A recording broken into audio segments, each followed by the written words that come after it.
International chess federation FIDE का शतरंज विश्व कप 2025 का आयोजन भारत में गोवा में आयोजित हो रहा है। इस ट्रॉफी का नाम विश्वनाथन आनंद के नाम पर रखा गया है, जो कि भारत के पहले ग्रैंड मास्टर बने थे। ये 5 बार के विश्व चैंपियन भी रहे हुए हैं, इसलिए इनको ये सम्मान दिया गया है। इनके नाम से ये ट्रॉफी रखी गई है। 2002 के बाद भारत पहली बार इन खेलों की मेजबानी कर रहा है। ये कहाँ हो रहा है? गोवा में। स्वस्थ नारी सशक्त परिवार अभियान SNSPA स्वास्थ्य मंत्रालय के द्वारा 17 सितंबर से 2 अक्टूबर के बीच जो पोषण माह भी रहा, उस दौरान चलाया गया।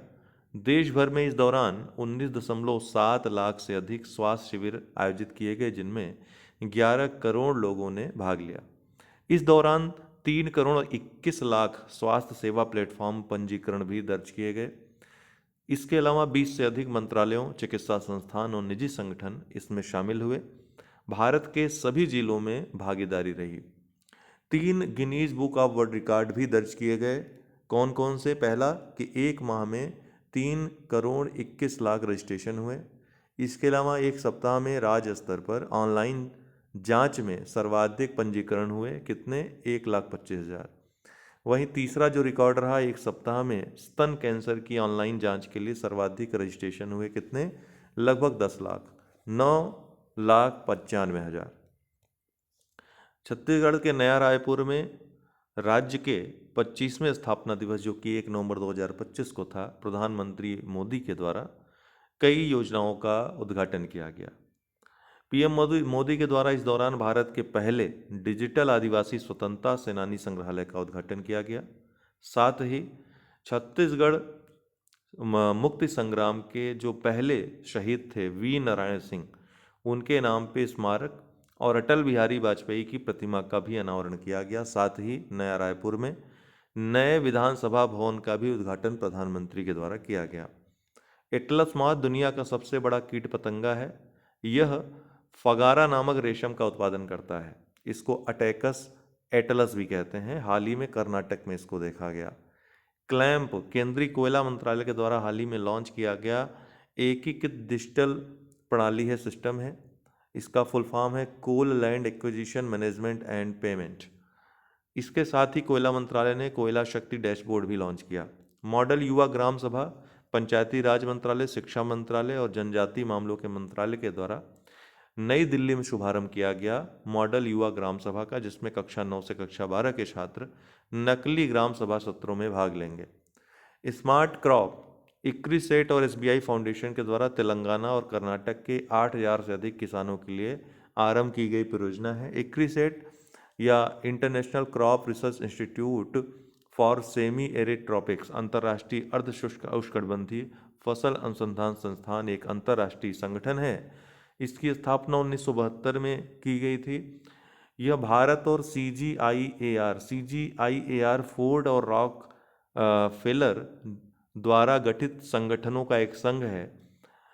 इस संघ और भारत सरकार के द्वारा एक समझौते पर इसकी स्थापना 1972 में की गई थी। इसका मुख्यालय हैदराबाद में है। महत्वपूर्ण बात है कि ये यूएनओ का ये निकाय नहीं है, लेकिन यूएनओ के 2 महत्वपूर्ण निकायों FAO और UNDP के हस्ताक्षर इस पर हैं। अयनी एयरबेस भारत का एयरबेस था तजाकिस्तान में, दुशांबे में। भारत द्वारा संचालित पहली विदेशी सैन्य सुविधा थी, ये मिलिट्री फैसिलिटी थी। 2000 के दशक में, वर्ष 2002 में दरअसल इसकी शुरुआत भारत ने की थी। इसका विकास भारत के द्वारा किया गया था। भारत के लिए अगर रणनीतिक दृष्टि से देखा जाए तो बहुत महत्वपूर्ण है, क्योंकि ये POK के बॉर्डर है, POK के पास है। अफगानिस्तान के वाखान कॉरिडोर से मात्र 20 किलोमीटर की दूरी पर है। चर्चा में रहा क्योंकि भारत का अभियान जो था इसमें पूर्ण हो गया। 2022 में भारत ने अभियान पूर्ण होने के बाद सैन्य वापसी की भी घोषणा की थी। उसमें कुनार नदी काफ़ी चर्चा में रही, 480 किलोमीटर की नदी है। भारत ने अफगानिस्तान द्वारा जो यहाँ बांध बनाया जा रहा है उसमें सहयोग के लिए अपनी सहमति दी है। कुनार नदी को कामा और त्रिचाल नदी भी कहते हैं, खासकर पाकिस्तान में इसको त्रिचाल नदी के नाम से जाना जाता है। सिंधु नदी तंत्र का हिस्सा है और सिंधु की एक सहायक नदी काबुल नदी की ये सहायक नदी है। ठीक, हिंदू कुश पर्वत से इसका उद्गम होता है और काबुल में आकर ये मिल जाती है।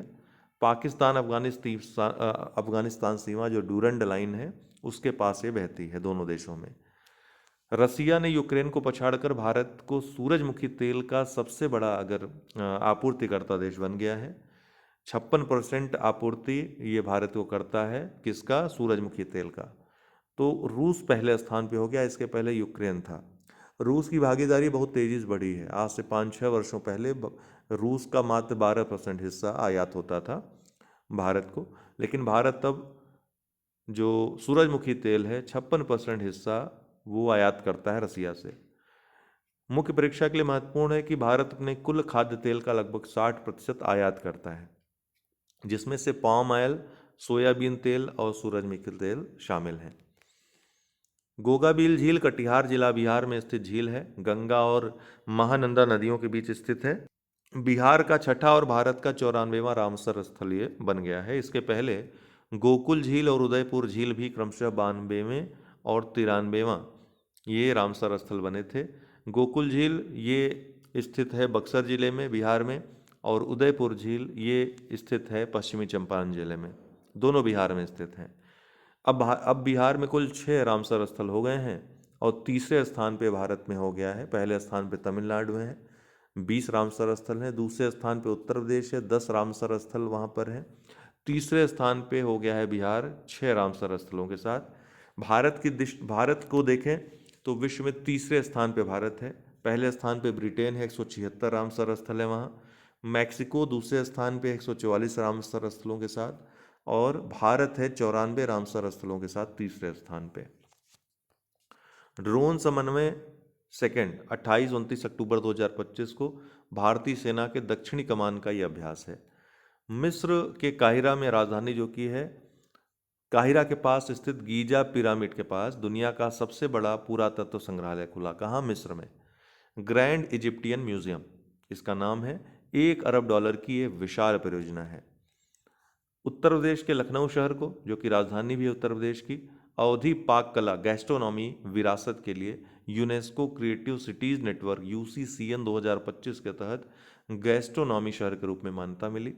उज्बेकिस्तान के समरकंद में UCCN का यूनेस्को का 43वां अधिवेशन आयोजित हुआ, जिसमें 58 शहरों को शामिल किया गया इसमें, जिसमें लखनऊ भी शामिल है। विश्व के 58 शहर शामिल हुए।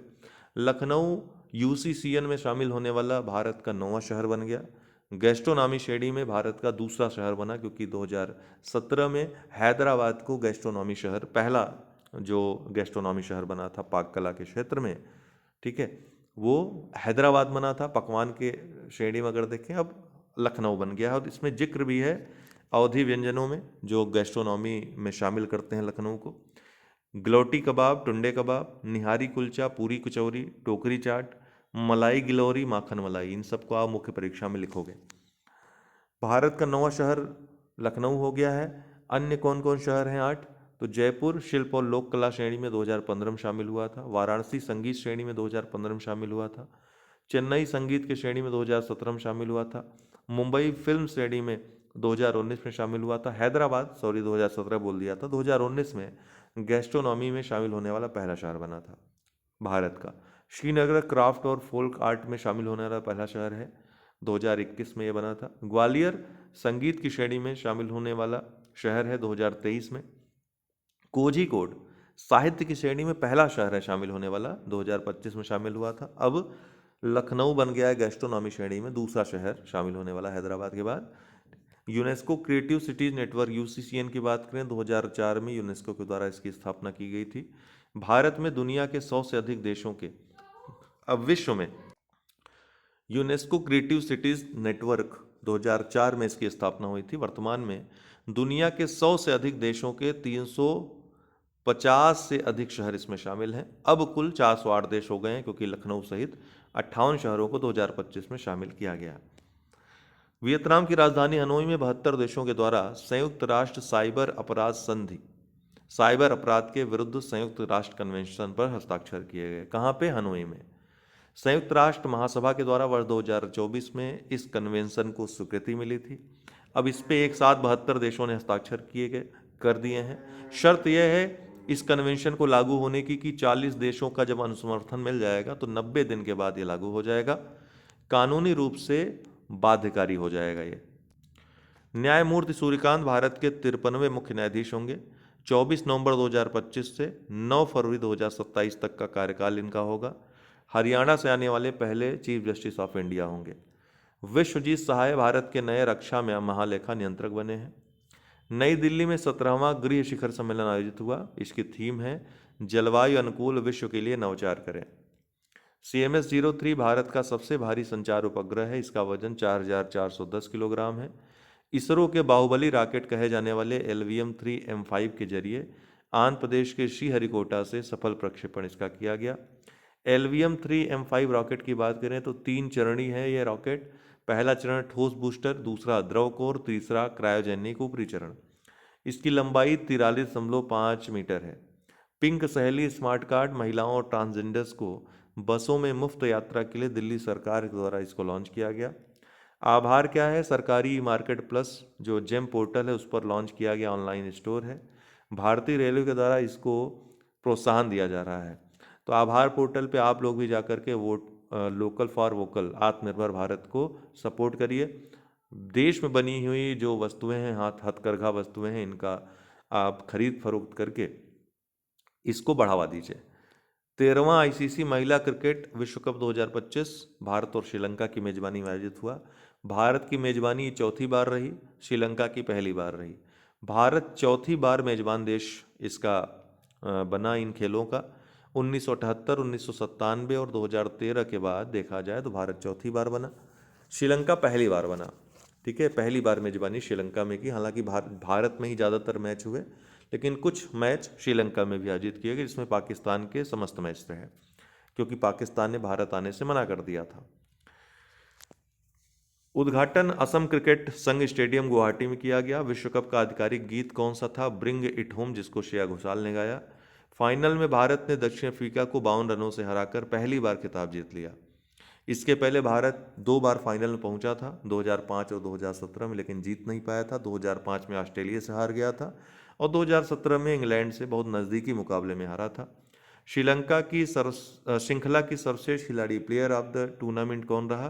तो भारत की जो गेंदबाज हैं दीप्ति शर्मा, जिन्होंने 22 सर्वाधिक विकेट भी लिए इस टूर्नामेंट में, इनको प्लेयर ऑफ द टूर्नामेंट घोषित किया गया। फाइनल मैच नवी मुंबई के DY पाटिल स्टेडियम में खेला गया। भारत चौथी टीम बन गया है विश्व की यह खेल जीतने वाला। भारतीय महिला जो क्रिकेट टीम है चौथी टीम बन गई है ये खिताब जीतने वाली। इसके पहले ऑस्ट्रेलिया सर्वाधिक 7 बार जीता है रिकॉर्ड, फिर इंग्लैंड 4 बार जीता है, उसके बाद न्यूजीलैंड, एकमात्र न्यूजीलैंड ने वर्ष 2000 में जीता था। भारत भी एकमात्र जीता है और इस श्रेणी में शामिल होने वाला चौथा देश बन गया है। सर्वाधिक रन श्रृंखला में लौरा वोलवार्ड ने बनाए 571 रन। साउथ अफ्रीका की कप्तान भी हैं और इन्होंने फाइनल मैच में शतक भी मारा, लेकिन जिता नहीं पाई। सर्वाधिक विकेट दीप्ति शर्मा ने ली, 22 विकेट। भारतीय गेंदबाज हैं। ICC वर्ल्ड कप जो 50 ओवर वनडे विश्व कप है जीतने वाली चौथी महिला क्रिकेट टीम भारतीय टीम बन गई। अन्य बातों की चर्चा हमने कर ही दी है। कतर की राजधानी दोहा में 4 से 6 नवंबर 2025 सामाजिक विकास के लिए दूसरा विश्व शिखर सम्मेलन आयोजित हो रहा है। WSSD2 second world summit for social development. Bharat से केंद्रीय श्रम व रोजगार मंत्री मनसुख मांडविया इसमें शामिल हुए। त्रिशूल 2025 क्या है? भारतीय नौसेना के नेतृत्व में थल सेना व वायु सेना के साथ त्रिसेवा अभ्यास है। राजस्थान और गुजरात के रेगिस्तानी और खाड़ी क्षेत्रों सहित विविध भूभागों पर यह आयोजन हुआ। मालदीव दुनिया का पहला ऐसा देश बन गया जिसने तंबाकू और वेपिंग पर पीढ़ी दर पीढ़ी जनरेशनल जो है बैन प्रतिबंध लगा दिया है। The loneliness of Sonia and Sunny Kiran Desai की पुस्तक है, चर्चित पुस्तक है। चर्चा में क्यों है? क्योंकि बुकर पुरस्कार 2025 के लिए इसको शॉर्ट लिस्टेड किया गया है। द इनहेरिटेंस ऑफ लॉस पुस्तक के लिए पहले भी किरण देसाई विजेता रह चुकी हैं मैन बुकर की। व्यास ऐप व्यास एप्लीकेशन है जिसको ICAR के CMFRI के द्वारा विकसित किया गया है। समुद्री मत्स्य पालन जनगणना 2025 की शुरुआत 1 नवंबर 2025 को केरल के कोच्चि से केंद्रीय मंत्री जॉर्ज कुरियन के द्वारा शुरू किया गया है। ये जो जनगणना कराई जाएगी इसी व्यास ऐप के माध्यम से कराई जाएगी। जनगणना का जो नारा स्लोगन रखा गया है, स्मार्ट जनगणना स्मार्ट मत्स्य पालन। 13 तटीय राज्यों और केंद्र शासित प्रदेशों में ये जनगणना कराई जाएगी। 5 नवंबर को विश्व सुनामी जागरूकता दिवस मनाया जाता है संयुक्त राष्ट्र महासभा द्वारा। 2015 में इसकी घोषणा की गई थी, 2016 से आरंभ हुआ। इस बार की थीम रखी गई है be tsunami ready, invest in tsunami. Tsunami के लिए तैयार रहें और सुनामी में निवेश करें। नोट करने वाली बात है कि भारत में वर्ष 2004 में 26 दिसंबर को सुनामी आई थी। इस और भारत ने सुनामी के क्षेत्र में काम करने के लिए और पूर्व चेतावनी प्रणाली विकसित करने के लिए विभिन्न अभियानों को चलाया जाए, जिसमें राष्ट्रीय सुपर कंप्यूटर मिशन भी प्रमुख है, जिसमें अर्का अरुणिका जैसे सुपर कंप्यूटर विकसित किए गए हैं। लेकिन सुनामी को केंद्रीकृत करते हुए 2 संस्थानों की स्थापना हुई है, जिसका आपको याद रखना है, एग्जाम में पूछ सकता है। और 5 संभावित सुनामी क्षेत्रों की पहचान की गई है मुख्य परीक्षा के लिए, जो महत्वपूर्ण हैं। कौन कौन? अंडमान निकोबार व सुमात्रा द्वीप arc, Indo Burmese zone, nascent सीमा जो मध्य हिंद महासागर में है, चागोस द्वीप समूह और मकरान सबडक्शन क्षेत्र। ये भारत में 5 संभावित सुनामी क्षेत्र हैं जिनकी पहचान की गई है। जो प्रयास हुए हैं, भारतीय राष्ट्रीय सुनामी सूचना प्रणाली केंद्र इनकोइस की स्थापना वर्ष 1999 में की गई थी। कहाँ? हैदराबाद में। और ITEWC भारतीय सुनामी प्रारंभिक चेतावनी केंद्र की स्थापना वर्ष 2007 में की गई थी। यह भी हैदराबाद में की गई थी। 7 नवंबर को दोस्तों राष्ट्रीय कैंसर जागरूकता दिवस होता है, 2014 से मनाया जा रहा है। इस बार की जो थीम है यूनाइटेड बाय यूनिक, जो कि 4 फरवरी को मनाए जाने वाले विश्व कैंसर दिवस की भी थीम है 2025 की। क्या? United bye unique. 9 नवंबर को राष्ट्रीय विधिक सेवा दिवस के रूप में मनाया जाता है, क्योंकि 9 नवंबर 1995 को राष्ट्रीय विधिक सेवा प्राधिकरण अधिनियम 1987 को क्रियान्वित किया, अर्थात इसको प्रभावी बनाया गया था। आपको बता दें कि इसी अधिनियम के तहत राष्ट्रीय विधिक सेवा प्राधिकरण नालसा का गठन एक विधिक निकाय के रूप में 5 दिसंबर 1995 को किया गया। QS एशिया रैंकिंग 2026 एशिया के प्रमुख संस्थानों को रैंकिंग जो प्रदान करता है। महत्वपूर्ण बात इसकी जानने वाली यह है कि चीन और सिंगापुर के जो संस्थान रहे वो टॉप रहे, सबसे ज़्यादा रहे, सबसे उच्च श्रेणी में रहे। भारत के जो संस्थान रहे उनकी रैंकिंग फिसल गई। ठीक है, टॉप 10 में 9 ऐसे हैं जिनकी रैंकिंग कम हुई है। तो QS एशिया रैंकिंग में जो टॉप 5 हैं कौन कौन है? हांगकांग विश्वविद्यालय हांगकांग का, पेकिंग विश्वविद्यालय चाइना का, सिंगापुर नेशनल विश्वविद्यालय सिंगापुर का, नानयांग प्रौद्योगिकी विश्वविद्यालय सिंगापुर का, ये चौथे स्थान पे, और 5वें स्थान पे है फुदान विश्वविद्यालय चाइना का। रैंकिंग में भारतीय संस्थान जो हैं, जो भारत की तरफ से टॉप पे रहा वो IIT दिल्ली रहा, जो कि कुल रैंकिंग में 59वें पायदान पे है। इसके पहले 2025 में इसका स्थान 44वां था। दूसरे स्थान पे IISc बेंगलुरु है, जिसकी रैंकिंग 64वीं रही। 2025 में 62वीं रैंक थी इसकी। मेलिसा तूफान कैरिबियाई क्षेत्र में, विशेषतः जमैका और क्यूबा में ये तबाही मचा रहा। भारत ने 4 नवंबर 2025 को मानवीय सहायता इन दोनों देशों में भेजी। India United kingdom science and technology partnership dashboard, इसके पायलट संस्करण को हाल ही में नई दिल्ली में भारतीय जो प्रमुख सलाहकार हैं वैज्ञानिक और प्रौद्योगिकी अजय कुमार सूद, और यूनाइटेड किंगडम के प्रमुख सलाहकार जो हैं विज्ञान और प्रौद्योगिकी के डेविड वारेन स्मिथ, इनके द्वारा संयुक्त रूप से लॉन्च किया गया। Bharat artificial intelligence governance guideline दिशा निर्देश 5 नवंबर 2025 को इंडिया AI मिशन के तहत इलेक्ट्रॉनिक व सूचना प्रौद्योगिकी मंत्रालय के द्वारा इसको जारी किया गया। इसमें 7 मार्गदर्शक सूत्र हैं, एक स्तरीय कार्य योजना है और एक लचीली नियामक संरचना शामिल है। इन सबको सम्मिलित रूप से लाइट टच नियामक ढांचा रेगुलेटरी जो फ्रेमवर्क है नाम दिया गया है। तो अगर एग्ज़ाम में आपसे पूछ ले कि लाइट टच नियामक ढांचा, लाइट टच रेगुलेटरी फ्रेमवर्क किससे संबंधित है, तो याद रखिएगा AI गवर्नेंस गाइडलाइन है। इंडिया AI मिशन की बात करें तो 7 मार्च 2024 को भारत सरकार द्वारा इसको लॉन्च किया गया। 7 प्रमुख स्तंभों पर यह आधारित है। वो 7 प्रमुख स्तंभ मुख्य परीक्षा के लिए महत्वपूर्ण है।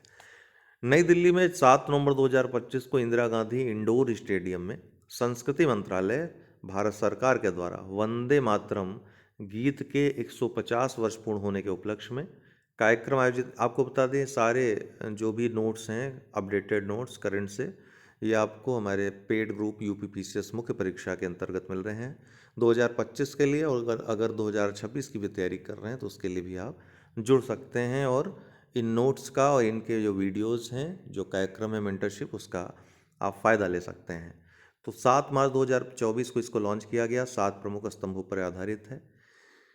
नई दिल्ली में 7 नवंबर 2025 को इंदिरा गांधी इंडोर स्टेडियम में संस्कृति मंत्रालय द्वारा, सॉरी हम ऊपर पढ़ लिए, ये हम पढ़ रहे थे कि वंदे मातरम जो गीत है इसका 150वीं वर्षगांठ अभी 7 नवंबर को मनाई गई। कहाँ? इंदिरा गांधी इंडोर स्टेडियम में संस्कृति मंत्रालय भारत सरकार के द्वारा। प्रधानमंत्री मोदी इस कार्यक्रम के मुख्य अतिथि रहे। उनका भाषण भी आपने सुना होगा, सोशल मीडिया पे है।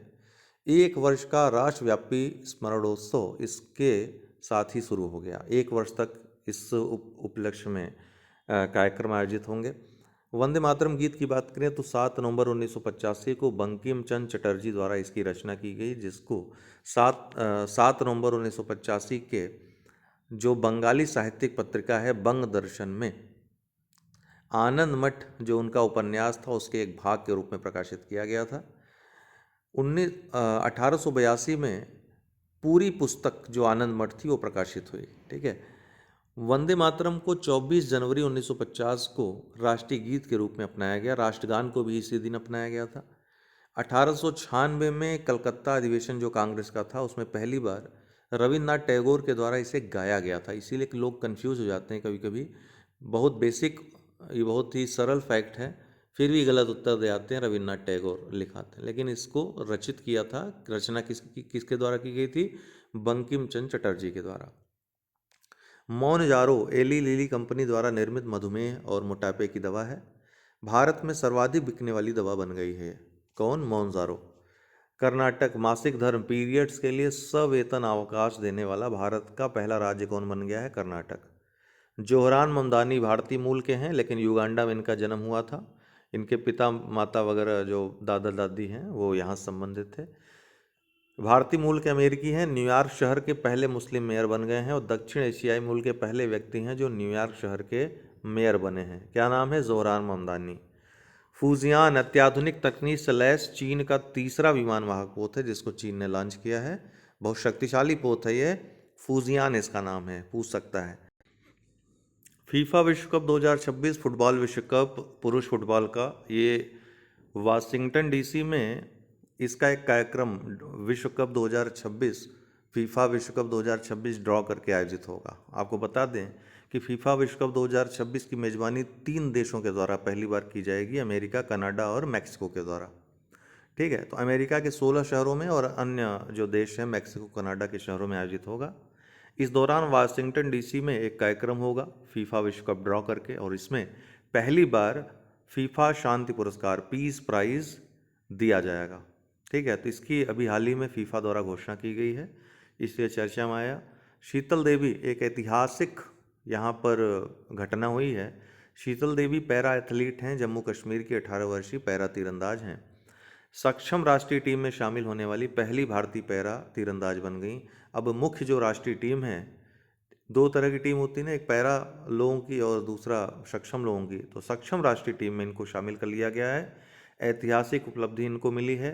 एशिया कप 2025 जो कि जेद्दा सऊदी अरब के लिए चुनी गई 3 लोगों की जो टीम है उसमें इनको चुना गया है। इसके साथ ही एक जो मंशा है प्रधानमंत्री की भी और सरकार की भी, समावेशिता और समानता की, उसकी तरफ एक बड़ा कदम इसको माना जा सकता है। वर्ष 2025 के चर्चित जो चक्रवात रहे, तो मौथा चक्रवात बंगाली खाड़ी आंध्रा तट से जो कि टकराया है अक्टूबर के लास्ट में।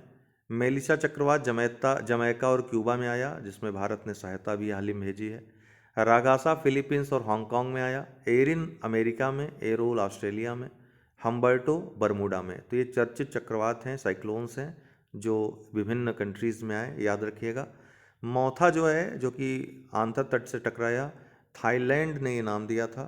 सुगंधित फूल इसका अर्थ होता है।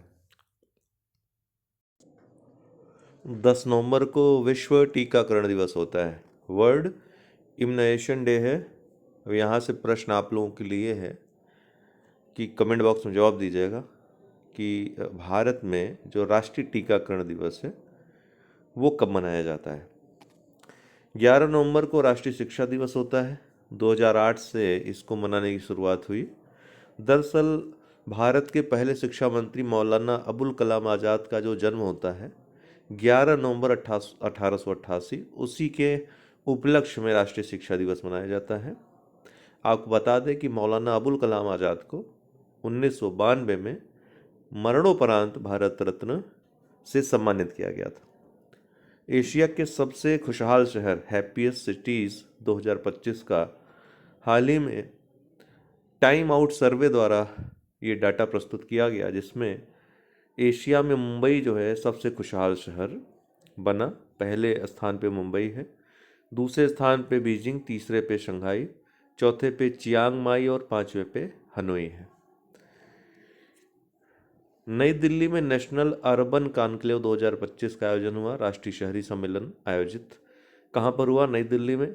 किसके द्वारा आरंभ किया गया? केंद्रीय मंत्री मनोहर लाल खट्टर के द्वारा। इस दौरान DRAP dump site remediation accelerator programme DRAP तथा urban investment window UIWIN urban investment window का शुभारंभ किया। किसने किया? केंद्रीय मंत्री मनोहर लाल खट्टर ने। ड्रैप की बात करें तो 1 वर्ष का ये मिशन है। इसका लक्ष्य सितंबर 2026 तक 0 डंप साइट प्राप्त करना है। इस दौरान जो लोग इसमें भाग लेना चाहेंगे, इस चीज़ को प्रोत्साहन देने के लिए प्रति टन अपशिष्ट निपटान पर 550 रुपए की वित्तीय सहायता की भी घोषणा केंद्र सरकार द्वारा की गई है। UIWIN जो है ये बाह्य निवेश को आकर्षित करेगा, जैसे एशियन डेवलपमेंट बैंक हो गया या अन्य संस्थाएं या पब्लिक प्राइवेट पार्टनरशिप, इन सब चीज़ों को आकर्षित करने के लिए शुरू किया गया है UIWIN। 10 नवंबर 2025 को दिल्ली के लाल किला मेट्रो स्टेशन के पास कार में विस्फोट होने से कई लोगों की मौतें, लगभग 8 से 9 लोगों की मौतें हो गई और कई लोग गंभीर रूप से घायल हो गए। प्रधानमंत्री मोदी की भूटान यात्रा 11 व 12 नवंबर को प्रधानमंत्री मोदी भूटान यात्रा में रहे। इस दौरान जो महत्वपूर्ण घटनाएं हुई, 1020 मेगावाट की पुनास सांगछू सेकंड जल विद्युत परियोजना का उद्घाटन प्रधानमंत्री ने किया। संयुक्त परियोजना है दोनों की। इसके अलावा 1200 मेगावाट के पुनास सांगछू प्रथम जल विद्युत परियोजना का पुनः प्रारंभ करने की घोषणा की गई प्रधानमंत्री मोदी के द्वारा। इसके अलावा भूटानी मंदिर या मठ के लिए कहाँ पर? उत्तर प्रदेश के वाराणसी में भूमि अनुदान देने की घोषणा की गई। गेलेफू के हथिसार में नई साझा चौकी स्थापित करने का, ताकि जो पारगमन है दोनों देशों के बीच उसको सुगम और सुरक्षित बनाया जा सके, तो गेलेफू में नई साझा चौकी स्थापित करने की घोषणा हुई। इसके अलावा भारत की तरफ से भूटान को 4000 करोड़ रुपए की ऋण सहायता की भी घोषणा प्रधानमंत्री मोदी के द्वारा की गई। इस दौरान प्रधानमंत्री मोदी ने तिब्बती बौद्ध धर्म, जो बज्रयान संप्रदाय है बौद्ध धर्म का, उसके सबसे पवित्र अनुष्ठान माने जाने वाले व्हील ऑफ टाइम काल चक्र समारोह में भी भाग लिया। वहाँ के किंग जिग्मे खेसर नामग्याल वांगचुक के साथ। पलक मुच्छल बॉलीवुड की पार्श्व गायिका है। 3800 से ज़्यादा बच्चों की हार्ट सर्जरी करवाने का गिनीज वर्ल्ड रिकॉर्ड इन्होंने बनाया। इसके पहले इस मामले में लिम्का बुक में भी इनका नाम दर्ज हो चुका है। इसके अलावा ये कारगिल जो युद्ध में शहीद परिवार हैं उनकी भी मदद करती हैं। अन्य चैरिटी के काम के लिए काफ़ी मशहूर हैं। इनका संगठन है पलाश चैरिटेबल फाउंडेशन। याद रखिएगा, इसको आप एथिक्स आदि में भी जोड़ सकते हैं। किस तरीके से अपनी कमाई का बहुत सारा हिस्सा, लगभग पूरा हिस्सा, जो ये समारोह करती हैं, कंसर्ट्स करती हैं, उसका सारा पैसा, यहाँ तक कि इनके हस्बैंड ने एक इंटरव्यू में बताया कि कभी कभी तो अपने अकाउंट से, सेविंग से भी ये पैसा देती हैं ज़रूरत पड़ने पर। तो एक बहुत बड़ा एक मोरल वैल्यू ये सेट करती हैं। ठीक है, इसको आप करुणा में लिखिएगा, कंपेशन जहाँ पे लिखिएगा वहाँ पर इसको लिखिएगा। वैश्विक जलवायु जोखिम सूचकांक 2025, ग्लोबल क्लाइमेट रिस्क इंडेक्स 2025 दरअसल आपको बता दें कि यूएन FCCC का, United nation favour convention on climate change का कॉन्फ्रेंस और पार्टीज का 30वां सम्मेलन, जिसको COP25 कहेंगे, संयुक्त राष्ट्र जलवायु शिखर सम्मेलन COP30, ब्राजील के बेलेम में 10 से 21 नवंबर 2025 के दौरान आयोजित हो रहा है। अब 21 नवंबर को जब इसका अंतिम दिन होगा तो जितनी भी घटनाएं इस दौरान घटित होंगी आपके मुख्य परीक्षा के लिए महत्वपूर्ण होंगी, आगामी प्रारंभिक परीक्षा के लिए महत्वपूर्ण होंगी, उस पर हम चर्चा करेंगे। लेकिन इस दौरान जर्मन वाच जो संस्था है उसके द्वारा वैश्विक जलवायु जोखिम सूचकांक ग्लोबल क्लाइमेट रिस्क इंडेक्स जारी किया गया।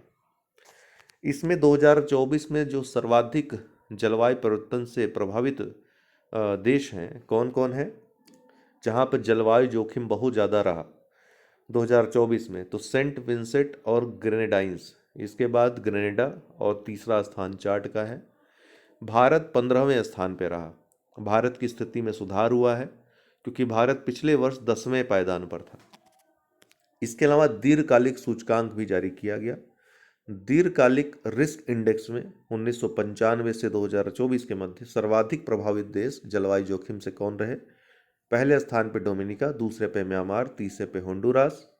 भारत इस श्रेणी में, इस सूचकांक में 9वें पायदान पे रहा।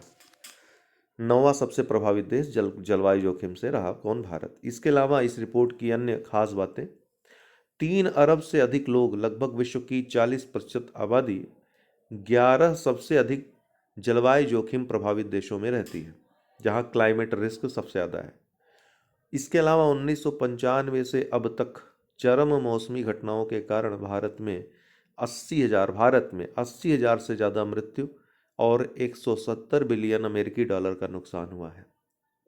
इसी दौरान अर्थात 1995 से 2024 के मध्य 9700 चरम मौसमी घटनाएं, जिसमें विभिन्न तरह के चक्रवात, भूकंप आदि शामिल हैं, घटी। परिणामतः 8,32,000 से अधिक मौत और लगभग $4.5 ट्रिलियन का नुकसान हुआ विश्व को। NTPC नेत्रा, जो कि नोएडा उत्तर प्रदेश में स्थित है, यहाँ पर 11 नवंबर 2025 को केंद्रीय मंत्री श्री मनोहर लाल खट्टर के द्वारा भारत की अपनी पहली मेगावाट घंटा क्षमता वाली vanadium redox flow battery VRFB प्रणाली का शुभारंभ किया गया। वेनेडियम रेडॉक्स फ्लो बैटरी क्या है? ये परंपरागत लिथियम आयन बैटरियों के विपरीत लंबे समय तक बिजली संग्रहित रखती है और आने वाले टाइम में जो हमारी आयात निर्भरता है लिथियम आयन बैटरीज पर, वो ये कम करने की क्षमता रखता है और एक क्रांति ला देगा ये ऑटोमोबाइल के क्षेत्र में आने वाले टाइम में। तो VRFB ये ज्वलनशील नहीं होते हैं, अतः इनका चक्र जो साइकिल होता है वो लंबा होता है, इसलिए काफ़ी हमने बताया ना परिवर्तन ला सकते हैं, क्रांति ला सकते हैं, खासकर ई-व्हीकल के क्षेत्र में। कोलंबो विश्वविद्यालय श्रीलंका में स्थित है। 10 नवंबर 2025 को भारत श्रीलंका संयुक्त संस्कृत महोत्सव यहाँ पर आयोजित हुआ। भारतीय उच्चायुक्त संतोष झा द्वारा इसका उद्घाटन किया गया। सर्जियो गोर भारत में अमेरिकी राजदूत हैं, इन्होंने हाल ही में शपथ ली है। शेखा नासिर अल नोवैस बहुत चर्चित महिला है, संयुक्त अरब अमीरात की नेता हैं, कार्यकर्ता हैं। सेगोविया स्पेन में आयोजित, अब ये भी याद रखिएगा कि कहाँ पर आयोजन हुआ, संयुक्त राष्ट्र पर्यटन कार्यकारी परिषद के 123वें सत्र का, तो सेगोविया स्पेन में हुआ। इस दौरान इनको संयुक्त राष्ट्र पर्यटन विभाग की पहली महिला प्रमुख नियुक्त किया गया। ये 50 वर्ष के इतिहास में पहली महिला प्रमुख हैं संयुक्त राष्ट्र पर्यटन विभाग की। संयुक्त राष्ट्र जल सम्मेलन UNWC, UN वाटर कन्वेंशन, ये हाल ही में चर्चा में रहा। क्यों चर्चा में रहा? क्योंकि बांग्लादेश इसमें शामिल होने वाला इस कन्वेंशन में पहला दक्षिण एशियाई देश बन गया है। इस कन्वेंशन को 1992 में हेलसिंकी में अपनाया गया था। 1996 से ये प्रभावी बना। इसको प्रभावी बनाया गया था, लागू किया गया था United Nations economic commission for Europe UNECE के तहत, लेकिन 2016 में इसे सभी UN जो सदस्य हैं उनके लिए ओपन कर दिया गया। चर्चा में हाल ही में रहा, बांग्लादेश इसमें शामिल होने वाला पहला दक्षिण एशियाई देश बन गया है। जाहिर सी बात है भारत इसमें शामिल नहीं है। भारत ने विभिन्न संधियां की हैं अपने पड़ोसी देशों के साथ जल संबंधी। जैसे पाकिस्तान के साथ 1960 में सिंधु जल समझौता, बांग्लादेश के साथ 1996 में गंगा जल बंटवारा संधि, ये सभी उल्लेखनीय है। वियतनाम की राजधानी हनोई में 15वां भारत वियतनाम रक्षा नीति वार्ता भारतीय प्रतिनिधि रक्षा सचिव राजेश सिंह की मौजूदगी में आयोजित हुआ। इस दौरान पारस्परिक पनडुब्बी खोज व बचाव सहायता पर समझौता किया गया। ऐतिहासिक समझौता है, याद रखिएगा। बद्र 15 ये फील्ड कहाँ पर है? तो मिस्र के पश्चिमी रेगिस्तान में स्थित ऑयल फील्ड है। चर्चा में हाल ही में रहा क्योंकि बद्र 15 क्षेत्र में स्थित बहरिया जलाशय से प्राकृतिक गैस के नए भंडार की खोज की गई है। तो बहरिया जलाशय कहाँ है, बद्र 15 क्षेत्र कहाँ है, ये याद रखिएगा। पाकिस्तान का 27वां संविधान संशोधन हाल ही में किया गया, जिसमें न्यायपालिका को कमजोर करके जो एक प्रकार से सैन्य लोकतंत्र की स्थापना की तरफ पाकिस्तान आगे बढ़ रहा है, असीम मुनीर को इसने असीमित शक्ति दे दी है। अब ये आजीवन कानूनी छूट इसको मिल जाएगी और विभिन्न पदों पर फील्ड मार्शल आदि के पद पर ये 5 स्टार जो पोस्ट है इसकी, ये आजीवन बनी रहेगी। आजीवन जो है सुख सुविधाएं इसको मिलेंगी और अपने रैंक का ये इस्तेमाल रिटायर होने के बाद भी कर सकेगा,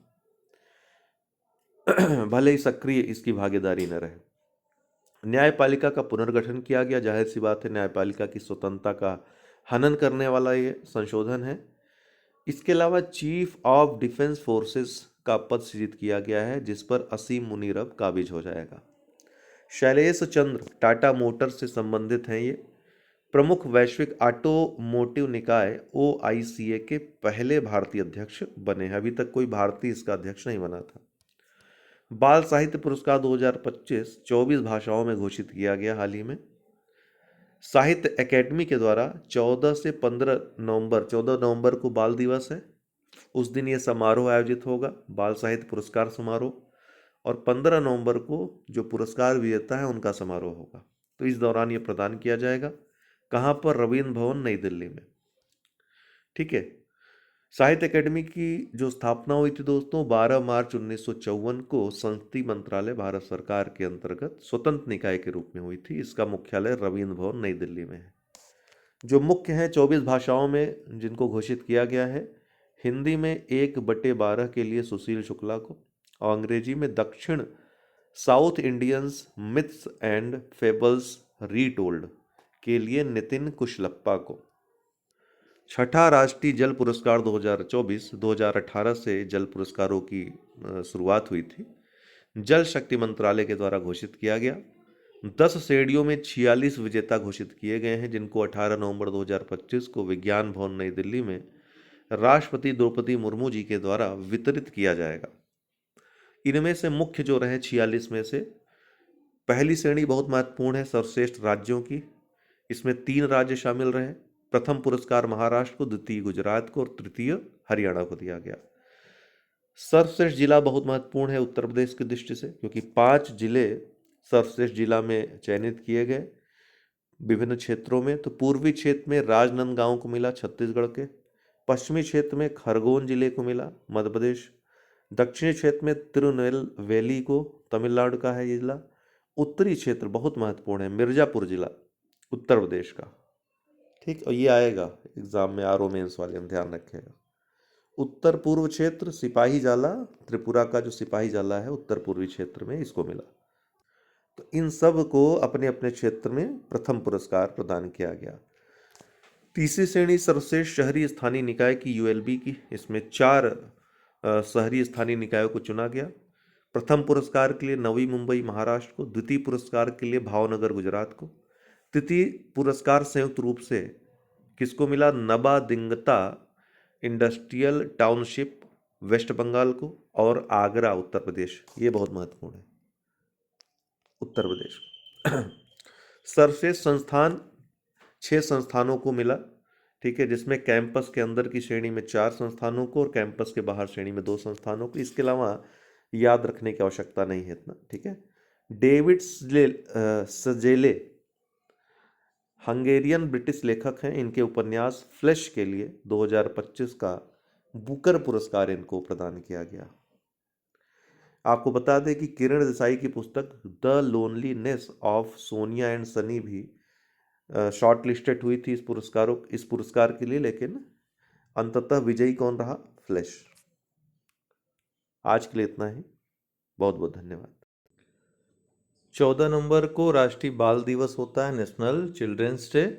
पंडित जवाहरलाल नेहरू का जन्म दिवस भी 14 नवंबर को होता है। उसी उपलक्ष्य में, जो कि बच्चों के बीच काफ़ी चाचा नेहरू के रूप में प्रसिद्ध थे, बच्चों को बहुत प्यार करते थे, हर कोई करता है, लेकिन प्रधानमंत्री थे ऑब्वियसली, तो इस याद में 14 नवंबर को चुना गया है राष्ट्रीय बाल दिवस के रूप में। 15 नवंबर जनजाति गौरव दिवस वर्ष 2021 मनाया जाता है, प्रधानमंत्री मोदी के कार्यकाल में ही।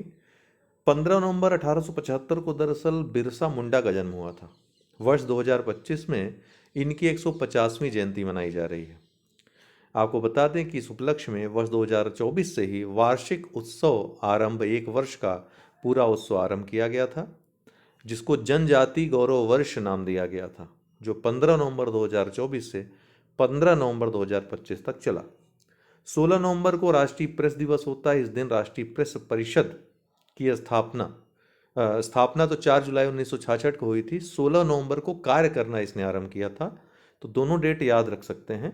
1978 में नए प्रेस परिषद एक्ट के तहत जो अधिनियम लाया गया, 1978 में इसको वैधानिक दर्जा दिया गया और इस तरह से इसका पुनर्गठन हुआ। 19 नवंबर को विश्व शौचालय दिवस मनाते हैं। 20 नवंबर को अंतर्राष्ट्रीय बाल दिवस मनाते हैं। 1954 से संयुक्त राष्ट्र महासभा के द्वारा इसको मनाने की शुरुआत हुई थी। आपको एक बात बता दें, बड़ी रोचक बात है, ये 19 नवंबर जो है ना, इस दिन पहले एकता दिवस मनाया जाता था, राष्ट्रीय एकता दिवस मनाया जाता था, लेकिन अब जो है राष्ट्रीय एकता दिवस मनाया जाता है 31 अक्टूबर को, सरदार पटेल की जयंती पर। ठीक है, पहले इंदिरा गांधी की जयंती पर मनाया जाता था, तो ये चीज़ दिमाग में रहे आपके। 21 नवंबर को विश्व टेलीविज़न दिवस मनाते हैं, टीवी डे मनाते हैं। ग्लोबल टीबी रिपोर्ट 2025, ये टीबी है, वो टेलीविज़न था। ठीक है, ये ट्यूबरकुलोसिस है, तपेदिक। ग्लोबल टीबी रिपोर्ट 2025 विश्व स्वास्थ्य संगठन के द्वारा जारी हुई। भारत में 2015 से 2024 के मध्य टीबी के मामलों में 21% की गिरावट आई। वहीं वैश्विक गिरावट 12% है, जिससे कि भारत में जो गिरावट आई है वैश्विक गिरावट का 2 गुना आई है लगभग। भारत में 2015 में प्रति लाख लोगों पर 237 जो लोग होते थे, मृत्यु दर जो होती थी, वो घट करके 2024 में प्रति लाख लोगों पर 187 हो गई है। ये मृत्यु दर नहीं है, टीबी रोगियों की संख्या है। प्रति लाख 2015 में 237 संख्या थी, वहीं 2024 में घट करके 187 हो गई है। टीबी मृत्यु दर देखें तो 2015 में 28 प्रति लाख लोगों से घट करके 2024 में 21 प्रति लाख लोग तक हो गई है, अर्थात 21 लोग मरते हैं हर 1 लाख लोगों में टीबी से। इसमें मृत्यु दर ये पाई गई है इस रिपोर्ट में भारत में। दिसंबर 2024 में दोस्तों टीबी मुक्त भारत अभियान भारत सरकार ने शुरू किया था। भारत का टीबी उन्मूलन जो कार्यक्रम है, उसका जो लक्ष्य है वर्ष 2025 तक टीबी को समाप्त करना। वहीं वैश्विक लक्ष्य जो है, या एसडीजी लक्ष्य जो है, 2030 तक टीबी को समाप्त करने की बात करता है। भारत में 5 वर्ष पूर्व ही ये लक्ष्य रखा गया है। ब्लू फ्लैग प्रमाणन, उड़ीसा के 2 समुद्र तट हाल ही में शामिल हुए हैं। कौन कौन?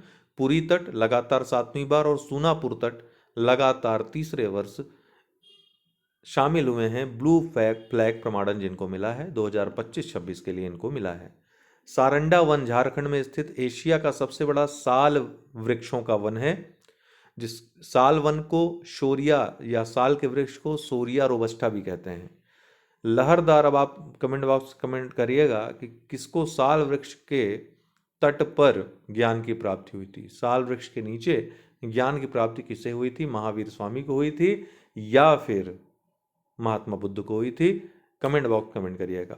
हाल ही में एक बात और है कि लहरदार पहाड़ी भूभाग के कारण सारंडा वन क्षेत्र को 700 पहाड़ियों की भूमि भी कहा जाता है। ये जीके का महत्वपूर्ण फैक्ट है, याद रखिएगा।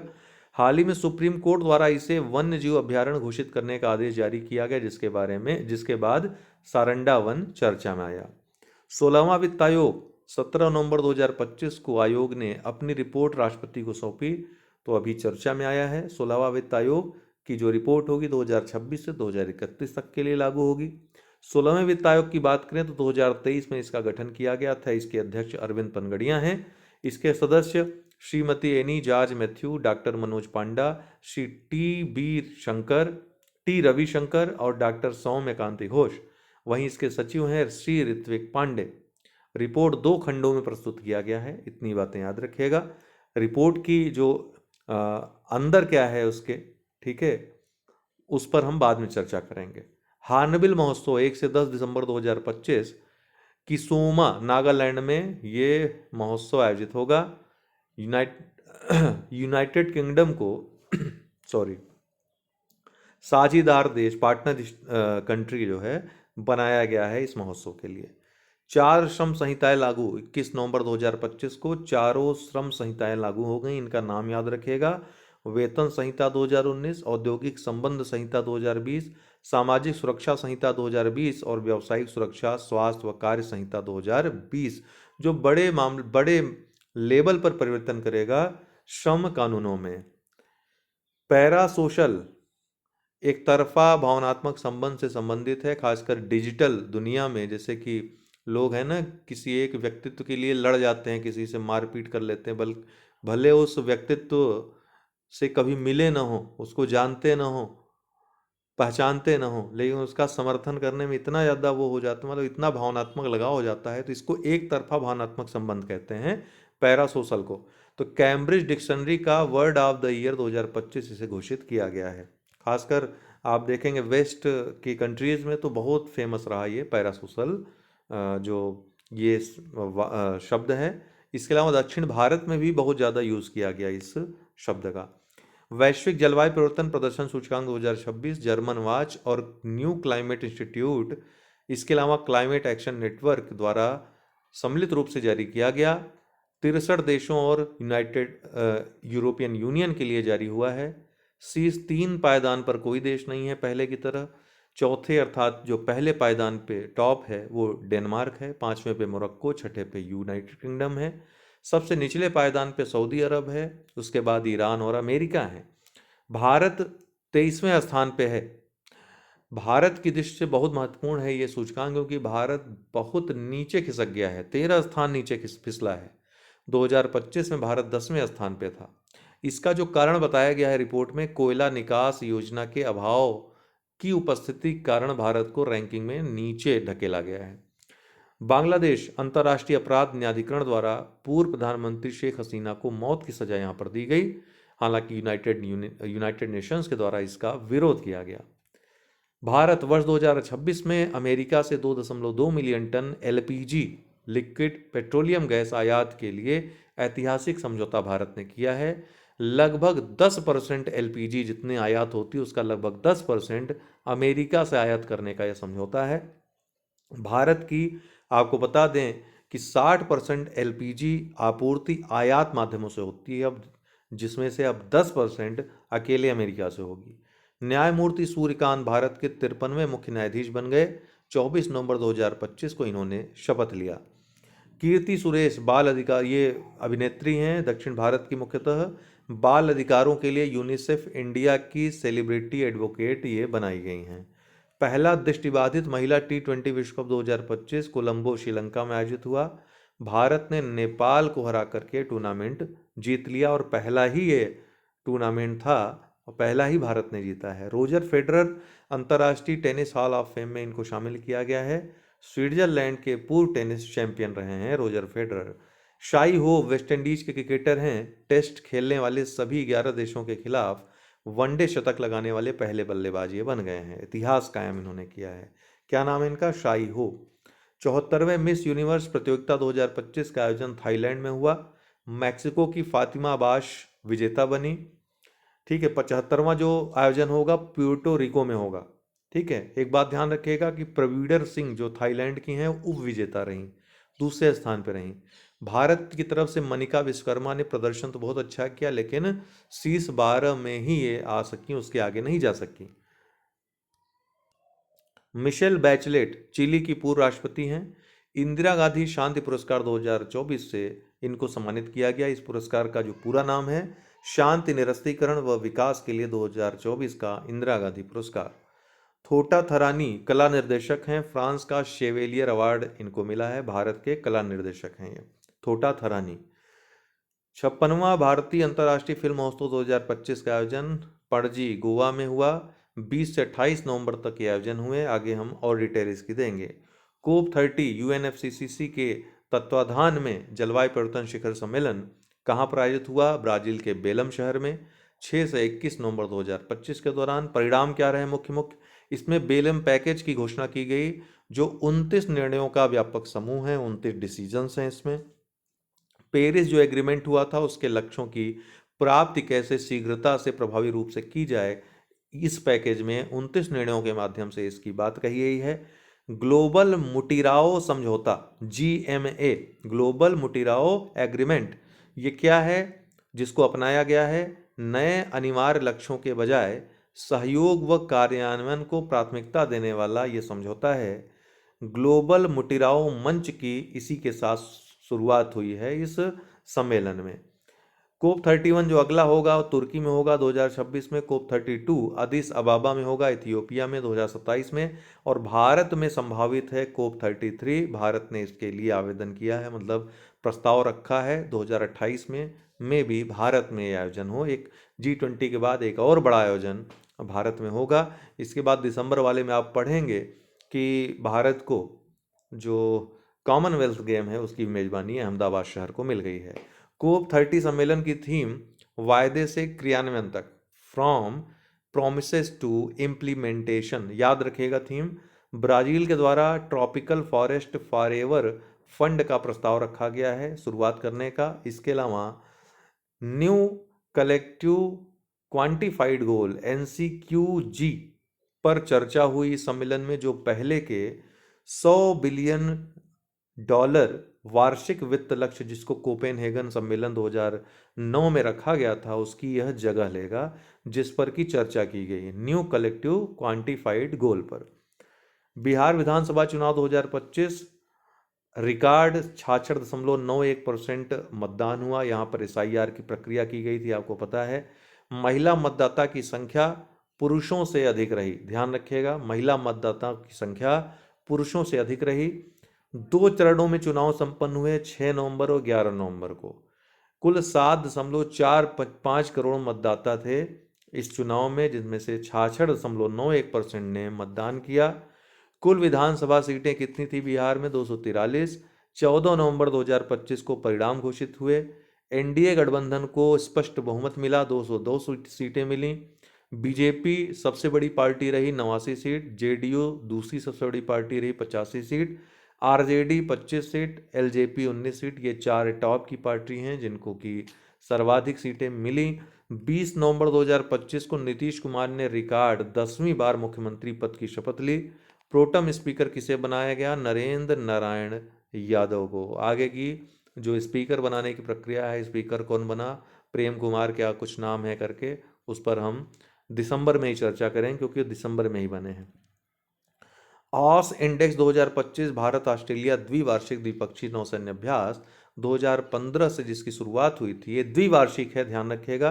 भारत से INS सह्याद्री ने इसमें भाग लिया। ये कहाँ पर संपन्न हुआ? उत्तरी प्रशांत महासागर में। जमैका, ये कैरेबियाई कंट्री है। तूफान मेलिसा जो आया था उससे हुई तबाही के बाद लेप्टोस्पायरोसिस के प्रकोप की घोषणा इस देश ने की है अपने यहाँ।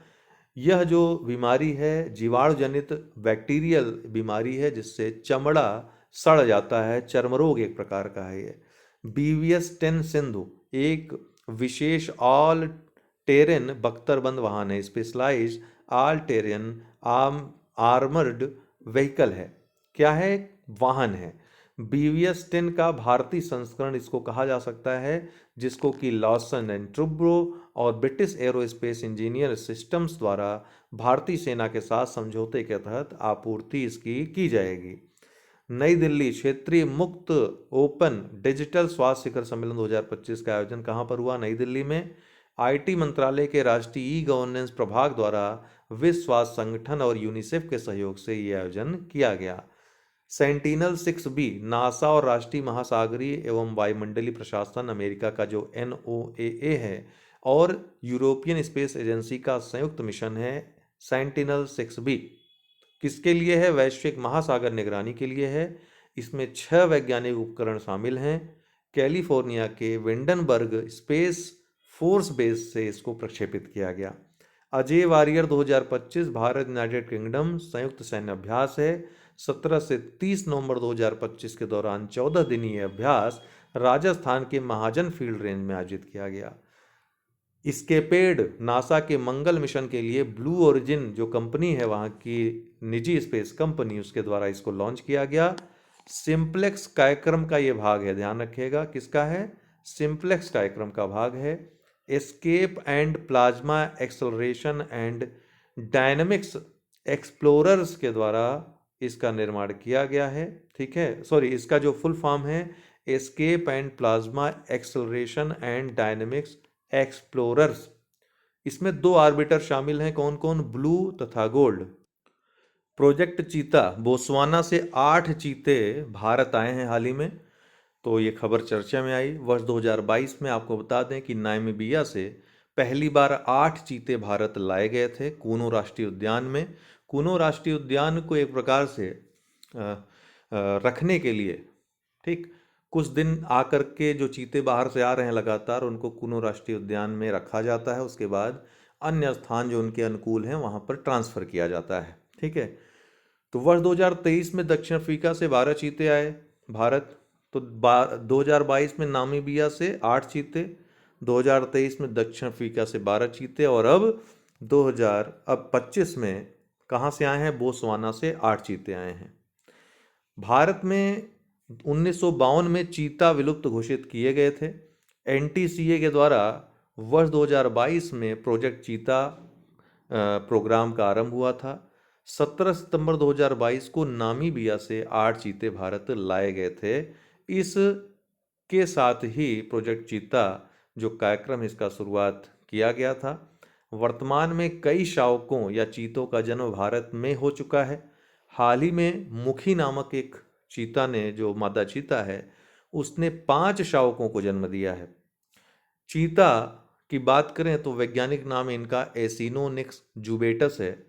इनकी गर्भधारण अवधि 93 दिन होती है लगभग। 25 नवंबर को महिलाओं के विरुद्ध हिंसा उन्मूलन के लिए अंतर्राष्ट्रीय दिवस मनाया जाता है।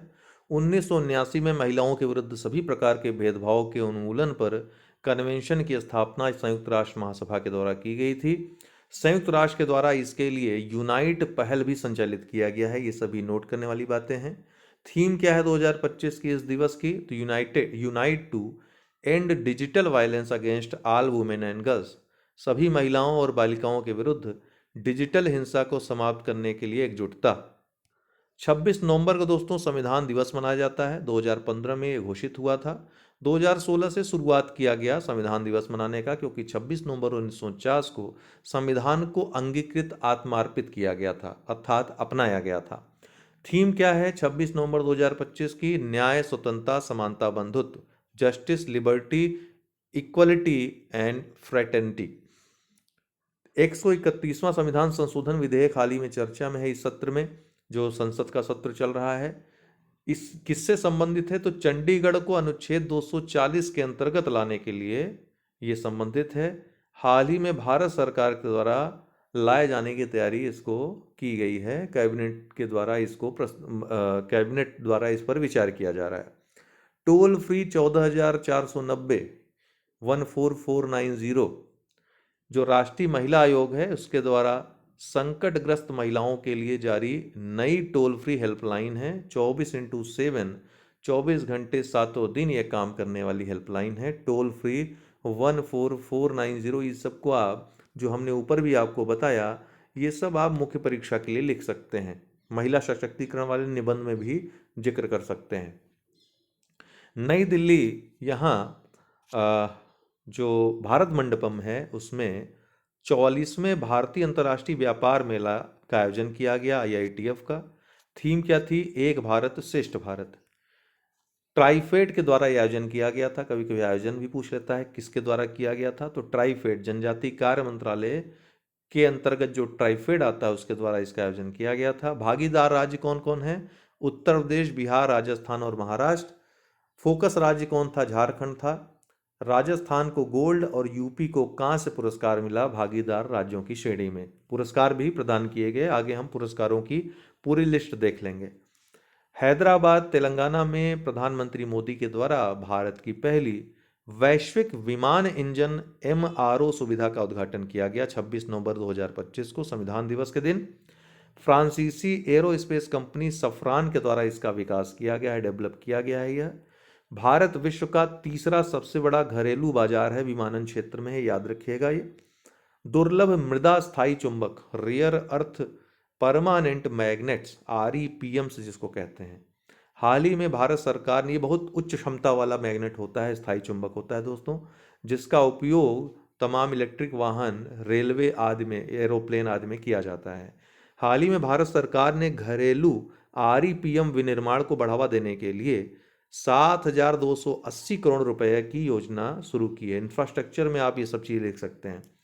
लक्ष्य क्या है इसका? भारत में 6,000 मीट्रिक टन प्रतिवर्ष REPM विनिर्माण क्षमता विकसित करना। जहां पर आप वोकल फॉर लोकल या फिर आत्मनिर्भर भारत लिखोगे, मेक इन इंडिया लिखोगे, वहां पर इन सब चीज़ों का भी जिक्र करोगे। 7 वर्षों की योजना है यह, ठीक है। योजना का नाम जो है सेंटर्ड रेयर अर्थ स्थायी चुंबकों के विनिर्माण को बढ़ावा देने की योजना। चक्रवात दितवा या दितवाह दक्षिण पश्चिमी बंगाल की खाड़ी में आया चक्रवात है। इससे तमिलनाडु, पुदुचेरी, विशेषकर पुदुचेरी और आंध्र तट प्रभावित हुए, अभी आया हुआ है। फ्रांस और खासकर श्रीलंका में काफ़ी इसने तबाही मचाई और भारत ने वहाँ पर एक ऑपरेशन भी चलाया। तब तक ऑपरेशन का नाम आप याद करते रहिए। फ्रांस की राजधानी पेरिस में यूनेस्को मुख्यालय स्थित है और यूनेस्को मुख्यालय में 26 नवंबर 2025 को संविधान दिवस के अवसर पर डॉक्टर BR अम्बेडकर की प्रतिमा का अनावरण, भीमराव अम्बेडकर की प्रतिमा का अनावरण यहाँ पर किया गया। BHS 2025 बुनियादी पशुपालन सांख्यिकी आंकड़े, हाल ही में भारत सरकार ने इन आंकड़ों को प्रस्तुत किया है। इसमें दूध, अंडे, मांस और ऊन के उत्पादन में वृद्धि दर्ज की गई है। इस रिपोर्ट में 2024-25 में 248 मीट्रिक टन दूध, 149 बिलियन अंडे, 10.50 मीट्रिक टन मांस और 34.57 मिलियन किग्रा ऊन का उत्पादन, रिकॉर्ड उत्पादन हुआ है। दुग्ध की बात करें तो भारत दुनिया का शीर्ष उत्पादक है, पहले नंबर पे है दुग्ध उत्पादन में। वहीं राज्यों की दृष्टि देखें तो उत्तर प्रदेश पहले स्थान पे है, फिर राजस्थान, फिर मध्य प्रदेश, फिर गुजरात, फिर महाराष्ट्र। इन पांचों का जो सम्मिलित है पूरे भारत के दूध उत्पादन का 54.09% भाग है। प्रति व्यक्ति दुग्ध उपलब्धता भारत में कितनी है? 485 ग्राम प्रतिदिन हो गई है बढ़ करके। इसके पहले वाले में कितनी थी? 468 थी मात्र। अंडा की बात करें तो भारत विश्व में दूसरे स्थान पर है। प्रति व्यक्ति उपलब्धता कितनी है अंडों की? पिछले वर्ष जो 101 थी वो बढ़कर 106 अंडे प्रतिवर्ष हो गई है। इसके अलावा राज्यों की बात करें तो आंध्र प्रदेश पहले स्थान पे, फिर तमिलनाडु, फिर तेलंगाना, फिर पश्चिम बंगाल, फिर कर्नाटक है। इन पांचों का योगदान अंडा उत्पादन में 64.37% का है। मांस की बात करें तो भारत विश्व का चौथा उत्पादक है मांस का। पहले स्थान पे पश्चिम बंगाल है, फिर उत्तर प्रदेश, फिर महाराष्ट्र, फिर आंध्र प्रदेश, फिर तेलंगाना। इनका जो हिस्सा है 57.55% है कुल मांस उत्पादन में। ऊन की बात करें तो राजस्थान सर्वाधिक उत्पादक है। कितना? अकेले 47.85% उत्पादन होता है उनका राजस्थान में। उसके बाद जम्मू कश्मीर, फिर गुजरात, फिर महाराष्ट्र और फिर हिमाचल प्रदेश। इन पांचों का जो योगदान है लगभग आप बताइए 85.98%, लगभग 86% अकेले ऊन उत्पादन इन 5 राज्यों में होता है। ऑपरेशन सागर बंधु जिसकी हम बात कर रहे थे, चक्रवात दितवा के बाद श्रीलंका में जो तबाही आई उसमें भारत ने अपनी सहायता मिशन भेजा है, मानवीय सहायता मिशन, जिसका नाम ऑपरेशन सागर बंधु है। और इसमें 2 जहाज़ों को भेजा गया है, INS विक्रांत और INS उदयगिरी, जिनके माध्यम से सहायता भेजी गई है। Australian open super 500 badminton tournament, Bharat के लक्ष्य सेन ने जापान के यूशी तनाका को हराकर जीत लिया। Davis cup tennis tournament 2025, Italy ने लगातार तीसरी बार जीत लिया। किसको हराया इस बार? स्पेन को हराया। पांचवा खेलो इंडिया यूनिवर्सिटी गेम्स 2025 24 नवंबर 2025 को जयपुर के सवाई मानसिंह स्टेडियम में शुरू हुआ। 24 नवंबर से 5 दिसंबर 2025 तक यह आयोजन होगा राजस्थान के विभिन्न शहरों में। 23 पदक खेल मतलब 23 खेलों को इसमें शामिल किया गया है पदकों के लिए। वहीं एक प्रदर्शन खेल भी है, खो खो का केवल प्रदर्शन किया जाएगा, इसमें पदक नहीं दिया जाएगा। खेल मंत्री मनसुख मांडविया के द्वारा इसका उद्घाटन किया गया। बाद में लास्ट में हम अन्य चीज़ों को डिस्कस करेंगे। आईसीसी T20 विश्व कप पुरुष जो टूर्नामेंट है 2026, इस कहाँ किसकी मेजबानी में हो रहा है? भारत और श्रीलंका के। रोहित शर्मा इसके ब्रांड एम्बेसडर हाल ही में बनाए गए हैं। बांग्लादेश की राजधानी ढाका में महिला कबड्डी विश्व कप 2025 का आयोजन हुआ, जहां भारत ने चीनी ताइपे को हराकर लगातार दूसरी बार कबड्डी विश्व कप महिला का जीत लिया। कप्तान कौन थी? भारतीय रितु नेगी। मिस्र की राजधानी काहिरा में आईएसएसएफ विश्व चैंपियनशिप राइफल पिस्टल आयोजित हुआ। भारत 13 पदकों के साथ तीसरे स्थान पर रहा। पहला स्थान चाइना का रहा, 12 स्वर्ण सहित कुल 21 पदक। दूसरा स्थान दक्षिण कोरिया का रहा, 7 स्वर्ण सहित 14 पदक। वहीं भारत ने 13 पदक जीते, जिसमें 3 स्वर्ण, 6 रजत और 4 कांस्य पदक रहे। आईएसएसएफ की बात करें तो निशानेबाजी खेल महासंघ, इसकी स्थापना 1907 में हुई थी। इसका मुख्यालय म्यूनिख जर्मनी में है। अंतर्राष्ट्रीय एमी पुरस्कार 2025, खास बात यह रही इन पुरस्कारों की कि भारत की जो चमकीला है सीरीज, चमकीला मूवी को 2 नामांकन प्राप्त हुए, किंतु जीतने में यह असफल रही। सर्वश्रेष्ठ टीवी मूवी या मिनी सीरीज की श्रेणी में किसको पुरस्कार मिला? Lost boys and fairies. सर्वश्रेष्ठ अभिनेता ओरियोल प्ला रहे और सर्वश्रेष्ठ अभिनेत्री अन्ना मैक्सवेल मार्टिन रही। फीडे शतरंज विश्व कप 2025 11वां संस्करण था, गोवा में भारत में आयोजित किया गया था। 31 अक्टूबर से 27 नवंबर 2025 तक ये खेल आयोजित हुआ। उज्बेकिस्तान के जावोखिर सेंडारोव ने खिताब जीत लिया है। ध्यान रखिए कहाँ के? उज्बेकिस्तान के हैं। मात्र 19 वर्ष में ये कमाल करने वाले ये पहले खिलाड़ी हो गए हैं, विश्व के सबसे युवा चैंपियन हो गए हैं। उपविजेता किसको हराया इन्होंने? तो चीन के वेई यी को हराया। तीसरे पायदान पे रूस के एंड्री एसिपेंको रहे। सरल सिम्स, सिम्स मतलब steel import monitoring system, SIMS, किसकी पहल है ये? तो इस्पात मंत्रालय के द्वारा आरंभ एक नई सरलीकृत पंजीकरण रजिस्ट्रेशन को सरल बनाने की सुविधा शुरू की गई है। किसके द्वारा? इस्पात मंत्रालय के द्वारा। हेली गुब्बी ज्वालामुखी इथियोपिया के अफार क्षेत्र में स्थित ज्वालामुखी है। 10,000 वर्षों के बाद ये ज्वालामुखी फट गया, जिसके बाद धुंध बनने से, ऐश बनने से उत्तरी भारत की ओर राख का विशाल बादल देखा गया। हेली गुब्बी ज्वालामुखी याद रखिएगा। Impact rise initiative IRI IIT Kharagpur के द्वारा सामाजिक परिवर्तन पहल है, जिसका आरंभ IIT खड़गपुर ने किया है। अनुसंधान, नवाचार, कौशल और उद्यमिता के लिए शुरू किया गया है। सरदार एट 150 राष्ट्रीय एकता मार्च गुजरात के आणंद में सरदार पटेल की 150वीं जयंती के उपलक्ष्य में युवा व खेल मंत्रालय भारत सरकार के अंतर्गत मेरा युवा भारत द्वारा इसकी शुरुआत हुई। इस मार्च की 11 दिनों की 180 किलोमीटर राष्ट्रीय पदयात्रा है ये सरदार एट 150 राष्ट्रीय एकता मार्च। वैश्विक मीथेन स्थिति report 2025 United Nations Environmental Programme और CCAC अर्थात जलवायु एवं स्वच्छ वायु गठबंधन के द्वारा इस रिपोर्ट को लॉन्च किया गया। मीथेन की वायुमंडलीय सांद्रता पूर्व औद्योगिक काल से दोगुनी से अधिक हो गई है, इस रिपोर्ट में बात आई। इसके अलावा भारत विश्व का तीसरा सबसे बड़ा मीथेन उत्सर्जक हो गया है। तीसरा सबसे बड़ा मीथेन उत्सर्जक है भारत। भारत की कृषि गतिविधियां अकेले ही विश्व का 12% मीथेन का उत्सर्जन करती हैं, जो कि सर्वाधिक है अन्य कारणों में देखा जाए तो। मेरठ बिगुल पीतल का वाद्य यंत्र है, जिसको अक्सर परेड आदि में आप देखते होंगे बजाया जाता है। इसको GI टैग मिला है।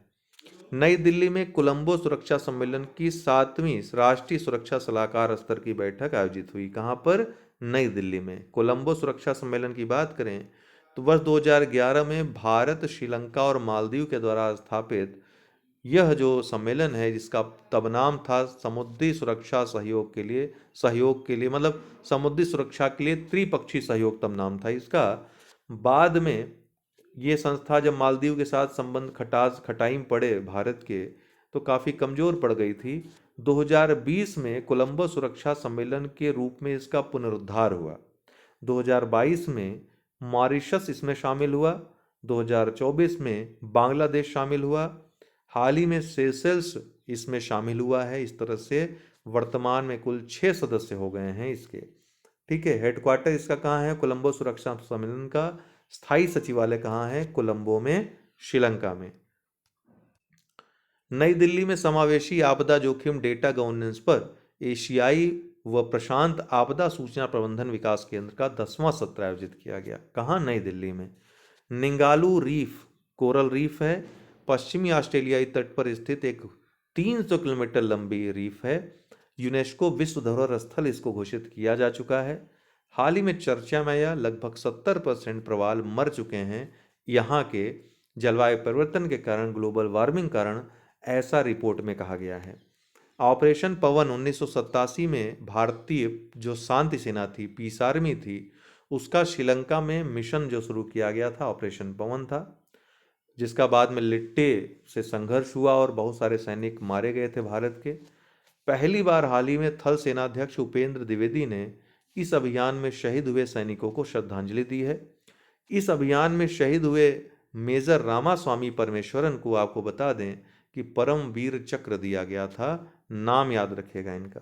सूर्य किरण 2025 भारत नेपाल संयुक्त सैन्य अभ्यास का 19वां संस्करण है, जो कि 2025 नवंबर में आयोजित किया गया। कहाँ पर? पिथौरागढ़, उत्तराखंड में। विक्रम-1 रॉकेट हाल ही में प्रधानमंत्री मोदी के द्वारा लॉन्च स्काई रूट एरोस्पेस द्वारा निर्मित पहला कक्षीय रॉकेट है। क्या नाम है इसका? विक्रम प्रथम रॉकेट। नई दिल्ली में राष्ट्रपति द्रौपदी मुर्मू के द्वारा भारतीय सेना के सेमिनार चाणक्य रक्षा संवाद के 30वें संस्करण का उद्घाटन किया गया। कहाँ? नई दिल्ली में। Asia power index 2025 Loewi institute के द्वारा जारी किया गया, जो कि ऑस्ट्रेलियाई थिंक टैंक है। 27 देशों के लिए 131 संकेतकों पर जारी इस इंडेक्स में अमेरिका पहले स्थान पे है, दूसरे स्थान पे चाइना है, तीसरे स्थान पे भारत है। नई दिल्ली में जल शक्ति मंत्रालय भारत सरकार द्वारा सुजलम भारत शिखर सम्मेलन का आयोजन किया गया। कब? 28 और 29 नवंबर 2025 को। विश्व शहरीकरण संभावनाएं रिपोर्ट 2025 यूएनडेसा के द्वारा जारी किया गया। वर्ल्ड अर्बनाइजेशन प्रॉस्पेक्टस 2025 रिपोर्ट, इसके जो निष्कर्ष रहे मुख्य वर्ष 2025 में विश्व की 45% जनसंख्या शहरों में निवास करती है। कितनी? 45%। 36% कस्बों में निवास करती है और 19% आबादी ग्रामीण क्षेत्रों में निवास करेगी। वहीं मेगा सिटीज़, महानगर की बात की जाए तो जहां पर 10 मिलियन से अधिक लोग रहते हैं उसको महानगर मानता है। इनकी संख्या 1975 में 8 थी, जो कि 2025 में 33 हो गई है, जिनमें से इन 33 में 19 एशिया के हैं। टॉप जो 4 शहर हैं उसमें जकार्ता पहले स्थान पे, दूसरे स्थान पे ढाका, तीसरे पे टोक्यो, तीसरे पे आ गया जापान का टोक्यो जो नंबर 1 पे रहा करता था, और चौथे पे है नई दिल्ली नगरीय जनसंख्या के मामले में। भारत की बात करें तो भारत की 44% जनसंख्या नगरों में रहती है। भारत व चीन में कुल मिलाकर 1.2 अरब से अधिक शहरी आबादी है, जो विश्व की कुल शहरी आबादी का 40% भाग है। आज 62 देशों में, ध्यान रखिए संख्या, 62 देशों में ग्रामीण क्षेत्र सबसे आम बसावट का प्रकार बने हुए हैं। 1975 में इन देशों की संख्या 116 थी। अनुमान यह है इस रिपोर्ट का कि 2050 तक यह संख्या 44 हो जाएगी। 44वां भारत अंतर्राष्ट्रीय व्यापार मेला पुरस्कार 2025 जो कि नई दिल्ली में आयोजित हुआ, किसको किसको दिया गया? कई श्रेणियों में दिया गया है, लेकिन मुख्य याद रखिएगा। भागीदार राज्य श्रेणी में गोल्ड प्राप्त हुआ राजस्थान को, सिल्वर बिहार को, कांस्य यूपी को। फोकस राज्य श्रेणी में गोल्ड प्राप्त हुआ झारखंड को। राज्यों और केंद्र शासित प्रदेशों में गोल्ड प्राप्त हुआ उड़ीसा को, सिल्वर एमपी को, कांस्य पुदुचेरी को। मंत्रालयों में गोल्ड पुरस्कार प्राप्त हुआ रक्षा मंत्रालय को, सिल्वर खान मंत्रालय को, कांस्य रेल मंत्रालय को। 56वां भारत अंतर्राष्ट्रीय फिल्म महोत्सव 2025 पणजी गोवा में 20 से 28 नवंबर 2025 के दौरान आयोजित हुआ। 81 देशों की 240 से अधिक फिल्में प्रदर्शित की गईं। सर्वश्रेष्ठ फिल्म का गोल्डन पीकॉक पुरस्कार स्किन टू माउथ मूवी को मिला, जो कि वियतनामी मूवी है। इसके निर्देशक ऐश मैफेयर हैं। सर्वश्रेष्ठ निर्देशक संतोष देवकहर रहे। गांधाल मूवी के लिए इनको ये पुरस्कार मिला। सर्वश्रेष्ठ अभिनेता का पुरस्कार यूबी मार रियोस को। अभिनेत्री सर्वश्रेष्ठ कौन रही? Zara Sophia Austin. थीम क्या रही इस सम्मेलन की? Convergence of creativity and technology. Rajinikanth को, जो कि दक्षिण भारतीय तमिल अभिनेता हैं, मुख्यतः लाइफ टाइम अचीवमेंट अवार्ड मिला 50 वर्ष के उनके फिल्मी योगदान के लिए। तो ये था मंथ का आपका पूरा परीक्षा खबरी। अब ये जारी रहेगा दिसंबर का, डे बाय डे पूरा प्रयास रहेगा, न छूटे। आपको कल से शुरू हो जाएगा, 3 दिन का कल मिलेगा, और उसके बाद प्रतिदिन आपको परीक्षा खबरी मिलेगी ही मिलेगी, ये जान लीजिए आप। ठीक है, अब रेगुलर रहेगा, ये हम पूरा प्रयास करेंगे। बहुत बहुत धन्यवाद।